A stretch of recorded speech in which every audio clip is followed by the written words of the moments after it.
evening. I'm Kelda Yoon. We begin tonight with dramatic video of a man trying to flee police by driving over several police cruisers in an allegedly stolen vehicle. The incident happened yesterday at Westwood Mall in Malton, and the video has since been widely shared on social media. Dale Manukduk takes us through what happened. Yeah, bro, did you see that? I was right there, and I'm like, why is this guy in the air? I ended up moving over here when I saw the cops have his gun drawn. David Porco saw it all go down at around 6:30 Tuesday evening. This red Ford Bronco trying to drive over police cars. The police officers were saying, get out of the car, turn the car off, we'll shoot. We don't want to shoot. It was just the one officer. The other two officers stayed in their cars to make sure that he didn't get away.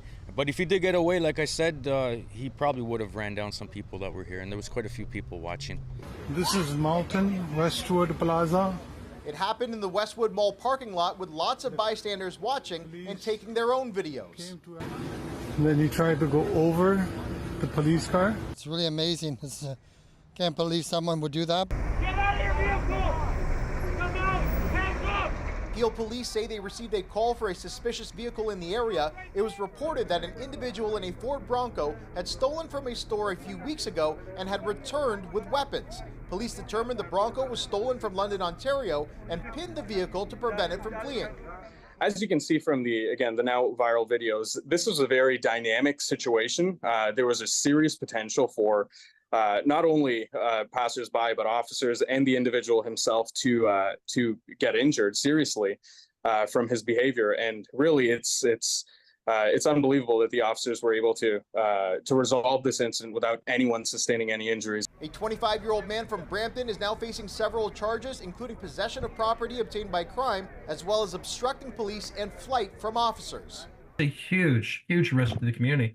So police are duty-bound to prevent aspects such as that from occurring. This retired police college instructor taught suspect apprehension and says officers did everything by the book. You've got to prevent this person from getting away and creating risk, driving through the community, driving through a rural or area or onto a major highway where high speeds in themselves can become a difficult task. They stopped this situation before it could stop. It was a gunpoint arrest, as you saw the officers exit. That's bang right on, if I may see, specifically to how these officers are trained. The suspect was held in custody for a bail hearing. Dale Manukduk, CBC News, Malton. The City of Toronto is asking the public to weigh in on a new bylaw meant to crack down on renovictions. And that's when a landlord illegitimately evicts a tenant under the guise of needing to do renovations or repairs.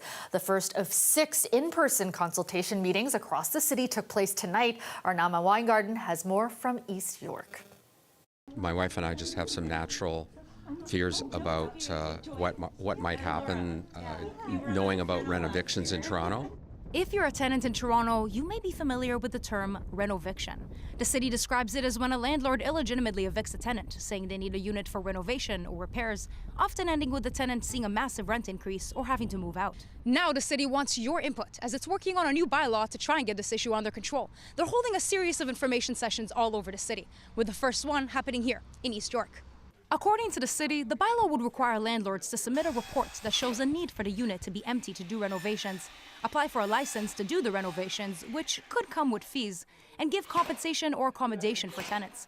A similar bylaw already passed in Hamilton. Murray Lumley has been renting his apartment here in Toronto for over 20 years. I don't think there's enough transparency. People are fearful when they receive a notice. And perhaps try to act on it right away. I will not be doing that. Advocates for both tenants and landlords also showed up to give their 2 cents. From a small landlord's perspective, it just feels like it's more dollar amounts on them that they have to pay in order to run their business, and I do not think that many will be very happy. A lot of the work I've seen for nefarious renovation cases, it's like painting the walls, changing the cupboards. It's not work that really needs to be done. And if it is work that needs to be done, the fee might be around $700. I think Hamilton's is $715. Small price to pay to ensure someone's not displaced and we keep an affordable unit on the market. Councillor Paula Fletcher, who helped sponsor the bylaw, says they already heard from hundreds of people. People end up very frightened when they get the notice that says we need it vacant, and often they just run off and then find out Nothing really happened there. There's a new sink or new cabinets. More information sessions will be held across the city until September 13th. Next month, staff are expected to report back to the city's Planning and Housing Committee with a proposed bylaw, which is expected to go into effect November 2025. Nama Weingarten, CBC News, Toronto. Tomorrow will mark a new era for the sale of alcohol in Ontario. Across the province, convenience stores will be able to sell beer, wine, and ready-to-drink cocktails. Arlene Harrison now with details on the rollout. Mohammed Ikram has been looking forward to Thursday. The convenience store owner in downtown Toronto says the last few years have been tough, and the business of booze could be just what he needs. Took my second mortgage from my home, and I pay my rent and my bills. It will really definitely support us. In my view, my sale will be increased more than 30 to 40%. Other products, alcohol, except alcohol, because when they will come for the buying a beer, they will buy lottery, they will buy gum, candy. The expansion is going to be big. Across the province, 4,180 convenience stores have been licensed as of September 2nd, with more than 300 of them being in Toronto. But there are some rules. Just because your local corner store is open 24 hours, that doesn't mean you'll be grabbing a case of beer after midnight. Under the new rules, convenience stores are only allowed to sell alcohol from 7 a.m. to 11 p.m. Plus, stores have to stock a certain amount of drinks from small producers. Shoppers have mixed feelings about it all. I think the convenience is great. I think for a lot of people worried about the LCBO kind of going completely out of style, I doubt that, because honestly, it's the one place that you can find everything you need. I would say just keep it to the LCBOs because I think they're doing a good job. Like, they see the ID and everything. Some concerns have been raised about the proximity of some corner stores to schools. And to have the convenience stores so close to the schools, I'm hoping that those who are working in the convenience stores will do their due diligence and make sure they're selling to people who should be allowed to buy alcohol according to their age. With the province's recent decision to eventually close safe consumption sites near schools, the Premier has faced questions about the expansion he's championed. Last time I checked, the convenience stores don't have needles lying around the front of their stores, and they're well equipped. They've dealt with everything from tobacco to lottery tickets, now beer and wine, and they're going to be very responsible. At his shop on Wellington, Ikram is ready to take his new privilege seriously. Meantime, we have to very responsible person. We have to check the ID under 25. Even they are saying, I forget my home, I forgot my car. Lane Harrison, CBC News, Toronto. Construction has begun on 3 new stations that will be part of the Ontario line. The province announcing today that they have broken ground. Chris Glover was at one of those stations today at King and Bathurst and has all the details.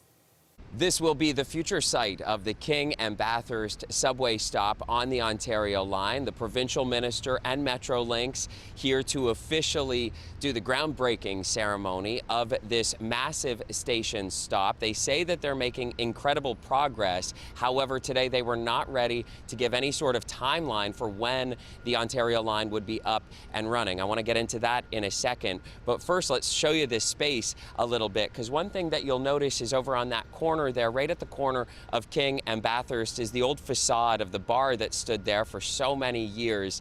And Metrolinx was saying that they're protecting it right now. It will form the facade of the future subway stop here. And there's actually 2 pieces of it as part of a heritage protection project that they're doing for this subway stop. The second piece will come here along the south side of the subway stop where I'm standing. It'll serve as kind of one of the major entrances to this big subway stop. It's being held off-site of this subway station where they are trying to break ground now, where they're getting going on this construction. And of course, this will be one of 15 subway stops on the Ontario line, about a 16-kilometer stretch of subway from Don Mills and Eglinton all the way down to Exhibition Place once it is up and running. We now know that Exhibition Place and PAPE, they have been previously announced in terms of their groundbreaking ceremonies. And in addition to this one at King and Bathurst, Queen and Spadina and Moss Park, those other 2 in the downtown, have also now had their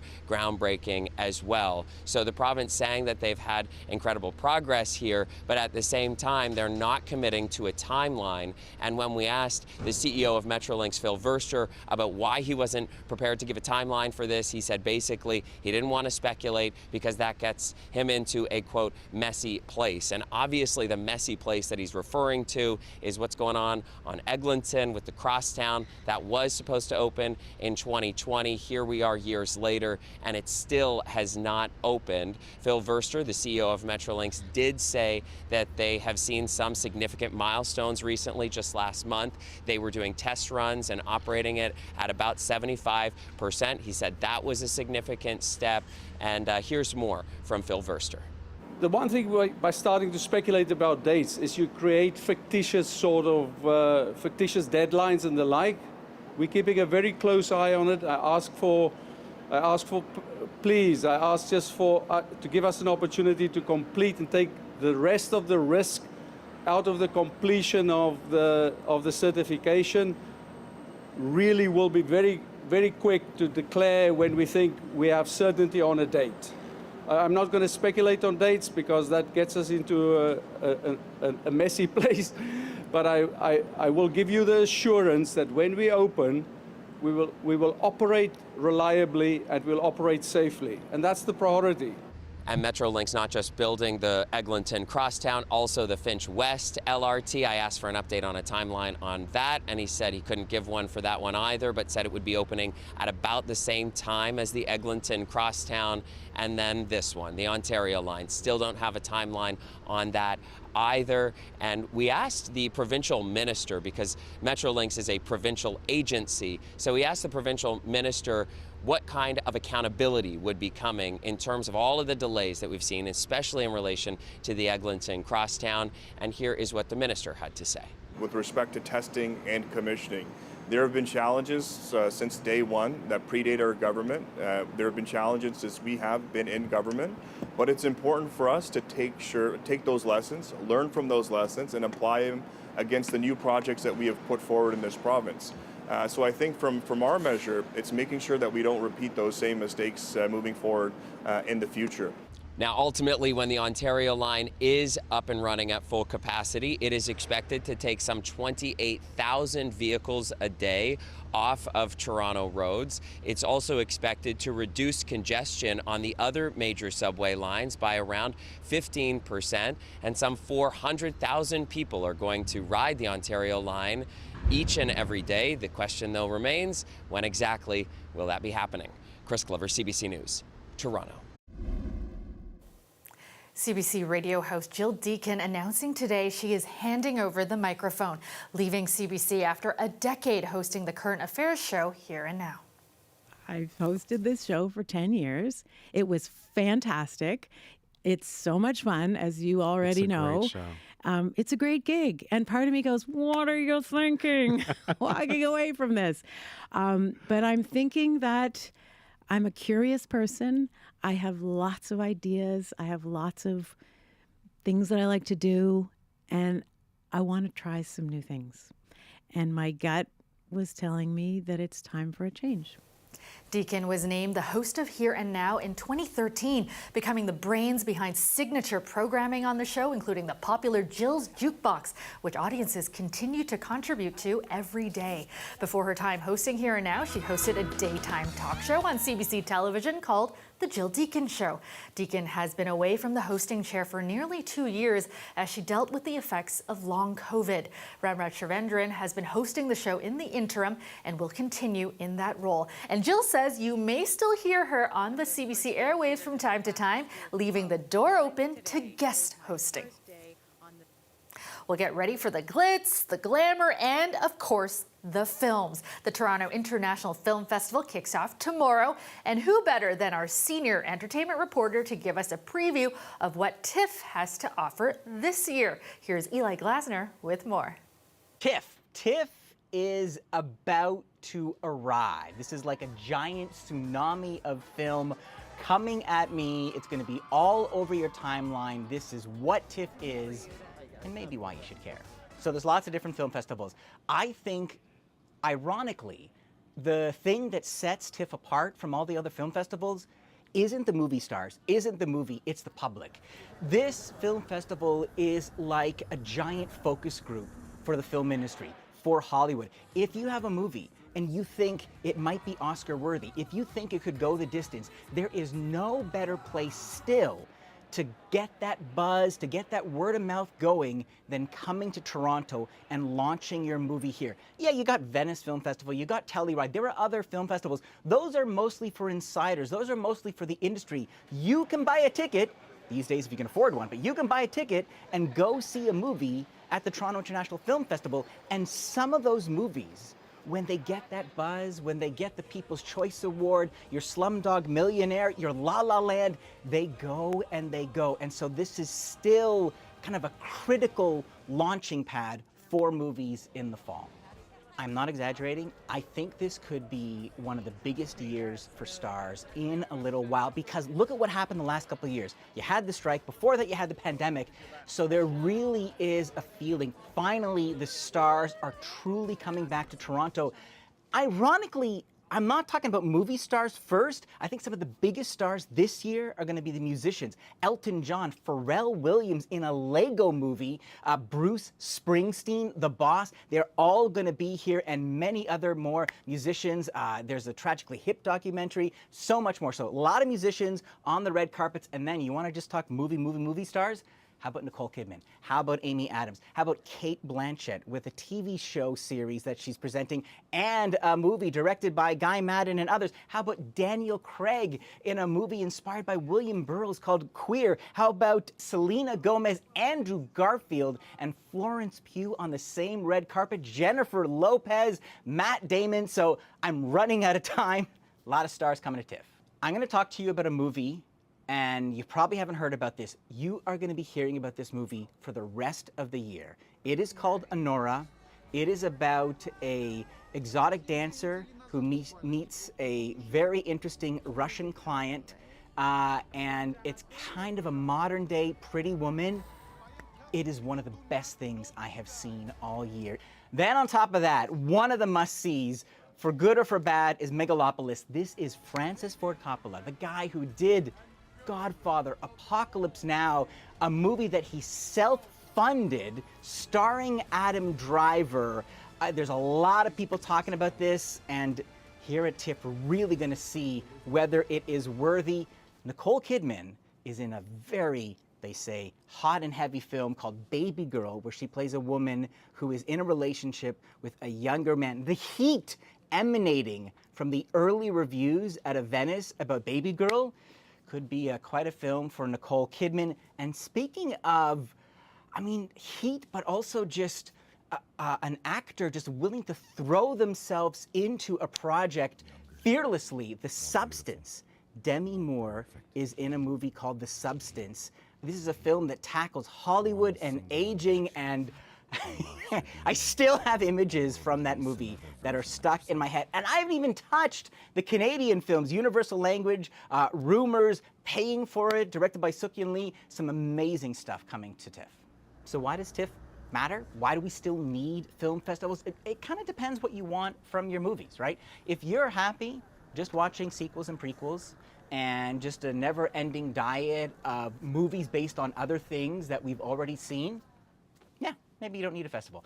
But if you value movies based on original ideas, original stories, movies that take risks, movies that are provocative and experimental, and stories meant for adults, the film festival ecosystem is where these movies start. It is where they find producers and funders, and it is where they find an audience. And that is why I think festivals such as TIFF are still critical.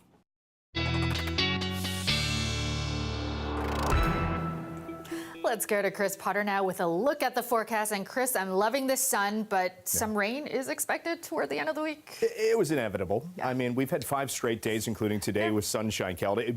Gorgeous weather. The only complaint might be the temperatures, primarily the overnight and early morning temperatures. Mid to upper single digits last night in some areas, the night before. Tonight, it will be less fresh for your early morning wake up. And that's going to be the trend as we get through Thursday and into Friday. But much cooler air moves in for the weekend. I'm just giving you a little bit of a warning. Daytime highs will likely not climb to 20. They might be stuck in the mid-teens, which is obviously below that normal daytime high of 23.2. We peaked at around 24 today, 24 in Windsor, 25 in Ottawa. So it's more of a seasonable day. And at times it felt as high as 27 to 28. We still have high pressure in place. This is the feature that provided us with dry weather this past long weekend. And it will continue to provide us with dry weather tomorrow. But it's Thursday night and into Friday that we start to get into some wet weather. Not a washout day. Most of the rainfall will be during the afternoon, possibly continuing into the evening. But into Saturday and Sunday, the story isn't really rainfall. It's really a story about the temperatures, once again, thanks to a northerly wind. Here's how it works with high pressure still in place, clear and quiet through tonight, lots of sunshine for tomorrow. And once we get into Thursday, not until the evening, we start to see increasing clouds with a few showers moving in towards Windsor, London, the Lake Huron shoreline early Friday morning. That line of rainfall moves in across the GTA during the afternoon. I'm not expecting heavy rainfall. I'm not expecting thunderstorms from this particular wave of active weather, but still umbrella worthy nonetheless. And at this point, it looks like we still will hold on to the risk of rainfall at least through the evening. As we get into Saturday, the northerly winds kick in, and that's going to pick up moisture off of Lake Huron and Georgian Bay. So most of the active weather, the wet weather, will be confined to the lake shores themselves. But from time to time into Saturday, primarily during the morning, some of those showers will drift in towards the GTA and move across the Lake Huron shoreline. So that's what to expect active weather-wise over the next couple of days. Nothing significant, nothing necessarily all that dramatic, but wet weather nonetheless. Overnight lows tonight, 14 in Toronto, 15 in Barrie, 10 in Kitchener, 15 in Windsor. And so overnight lows will translate to warmer daytime highs for tomorrow, basically in the mid-20s fairly universally, and it's going to feel as high as maybe 29 to 30 in some locales. Into Friday, we'll cloud over in the morning. There will still be some sunny breaks early Friday morning, then the wet weather for the afternoon. Daytime highs near 26, a few passing showers possible into Saturday, and daytime highs will be around 17, Kelda. 16 for us on Sunday, will clear out, and high pressure moves back in for Monday with a high of 21. And once again, it looks like another run of sun next week for Tuesday, Wednesday, Thursday, and possibly Friday, Saturday, and Sunday. So if you like the weather the past 5 days, you're going to like next week as well. Sounds good. Thanks so much, Chris.